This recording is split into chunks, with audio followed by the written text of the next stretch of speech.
السلام عليكم ورحمة الله وبركاته.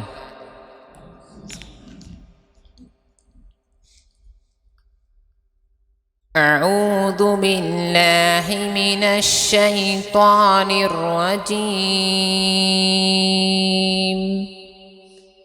بسم الله الرحمن الرحيم.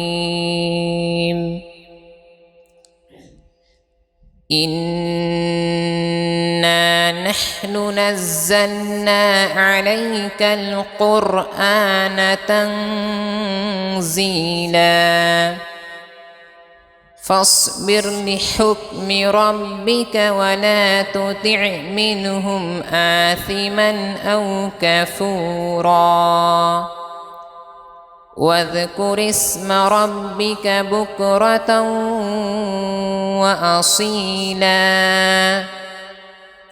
ومن الليل فاسجد له وسبحه ليلا طويلا إن هؤلاء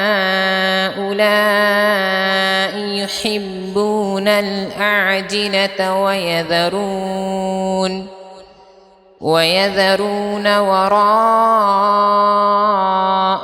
يوما ثقيلا نحن خلقناهم وشددنا أسرهم وإذا شئنا بدلنا أمثالهم تبديلا إن هذه تذكرة فمن شاء اتخذ إلى ربه سبيلا وما تشاءون